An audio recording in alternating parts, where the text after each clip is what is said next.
Welcome back to Marginal Thoughts. Good to be here. So, have you ever wondered how we really figure out if a country is doing well? I mean, is it just about how much money it makes?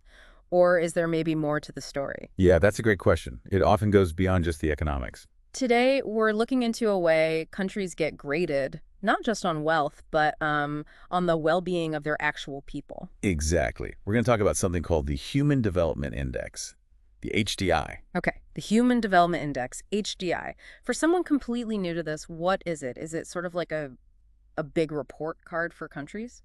That's actually a pretty good way to think about it, yeah. Imagine a score, like you said, a report card grade. The HDI pulls together a few really key aspects of human progress and boils them down into a single number. It's a score between 0 and 1. 0 and 1. So a high score, like close to 1, that's good. Very good. Something like 0.9, 0.95, that signals a country is doing really well across these fundamental areas we'll get into. So it's designed to give you a quick snapshot of how people are actually living, not just how the economy looks on paper. Precisely. It's a statistical tool meant to give a much broader view than just, say, GDP figures. The aim is to rank countries, sure, but more deeply, it's about assessing how well a country is actually turning its resources into, well, better quality of life for its citizens. Interesting. And where did this whole idea come from? Why did we need it? Well, it was introduced by the United Nations Development Program, the UNDP, back in 1990. Before that, the main focus was heavily on economic growth. GDP was kind of the king metric. Right. But people realized, a country could have a booming economy, a high GDP, but still have, say, terrible life expectancy or lots of people who couldn't read. Doesn't sound like real development then. Exactly. So the core idea behind the HDI was to shift the spotlight away from just the money and onto people, onto their capabilities, their opportunities.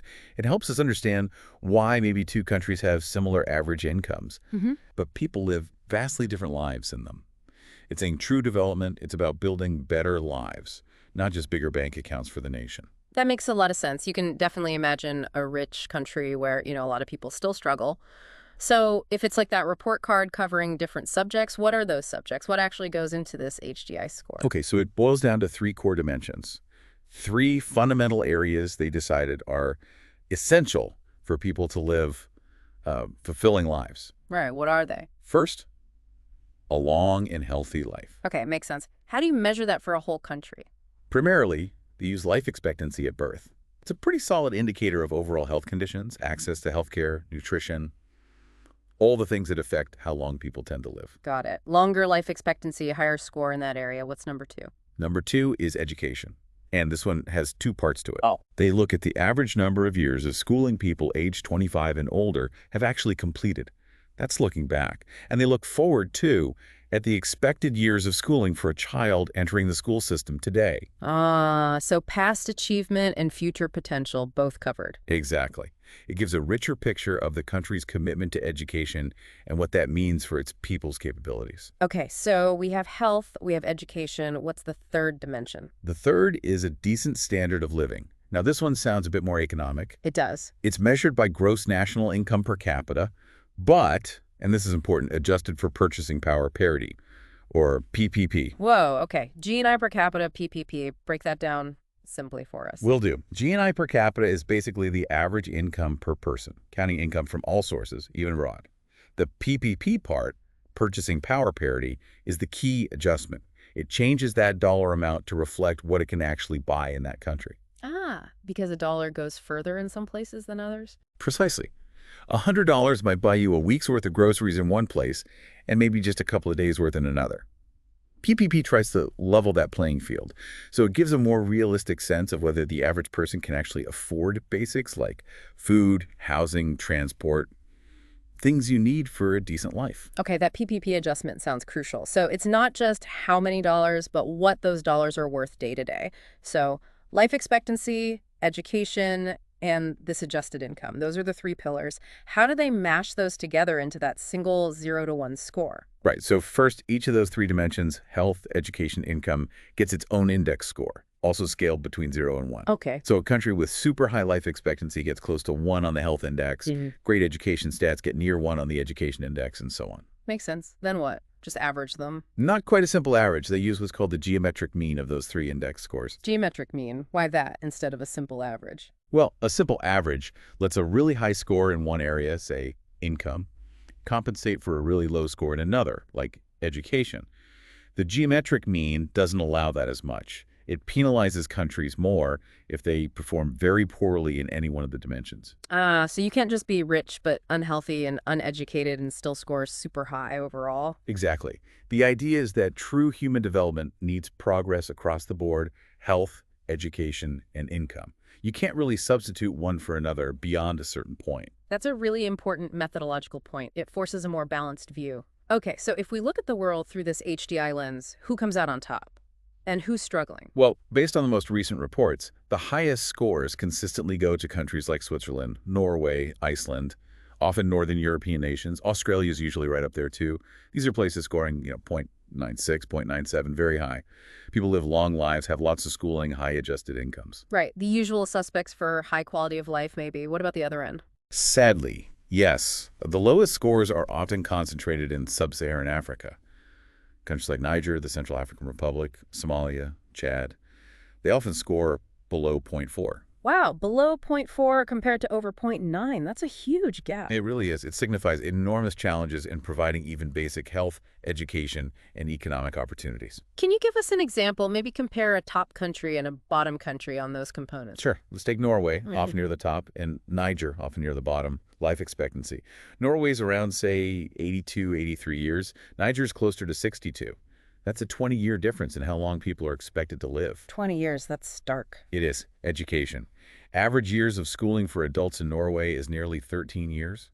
In Niger, just over 2 years. Wow, almost 11 years difference in education. Yeah, and the income gap, the GNI per capita, adjusted for PPP, it's massive. We're talking tens of thousands of dollars in Norway versus maybe just over $1,000 in Niger. It's like 50 or 60 times higher in Norway. Those numbers, they really represent vastly different worlds, don't they? Different daily realities. They absolutely do. These aren't just abstract stats. They reflect fundamental opportunities and life chances. It really drives home the scale of global inequality. So the HDI seems powerful for showing these gaps. But, like any single number, does it tell the whole story? What does it miss? Oh, definitely not the whole story. It's a simplification by design, and it faces criticism for that. For instance, it doesn't directly measure things like, say, political freedom or human rights protections or environmental sustainability, how safe people feel, empowerment. None of that is directly in the core HDI. And what about inequality within a country? That feels like a big one. A high average could hide massive gaps between rich and poor, right? That's probably one of the most significant criticisms of the standard HDI. Averages can absolutely mask deep inequalities. To their credit, the UNDP recognized this and actually developed a related index, the Inequality Adjusted HDI, or IHDI. IHDI, how does that work? It basically takes the country's main HDI score and then discounts it based on how unequally health, education, and income are distributed within that country.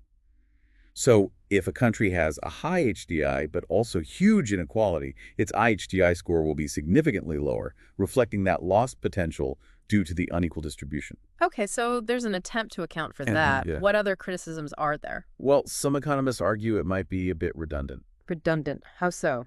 They point out that GNI per capita, just the income part, correlates very, very strongly with life expectancy and education levels anyway. Richer countries tend to have better health and education outcomes. So they're saying maybe just tracking income tells you most of what the HDI tells you. Sort of. They question how much new information the combined index really adds. Is it worth the complexity? But defenders argue that by explicitly including health and education, the HDI keeps the focus firmly on those vital non-economic dimensions.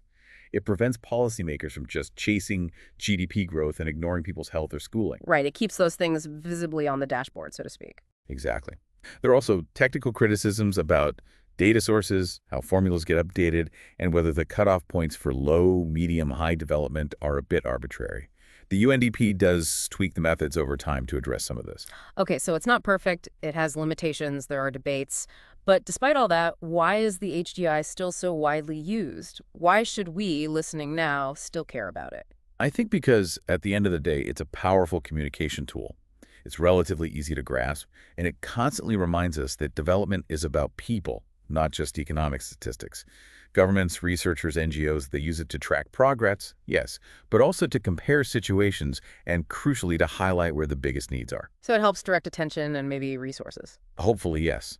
It's a tool for advocacy, for pushing policies that prioritize health, that prioritize education, that aim for a decent standard of living for everyone. It helps steer the global conversation towards what really matters for human flourishing. Keeping the focus on people, that seems to be the recurring theme here. A way to measure progress in terms of human lives. That's the fundamental goal, I believe. Well, this has been incredibly helpful in understanding the Human Development Index, what it measures, how it works, its strengths, and its weaknesses, too.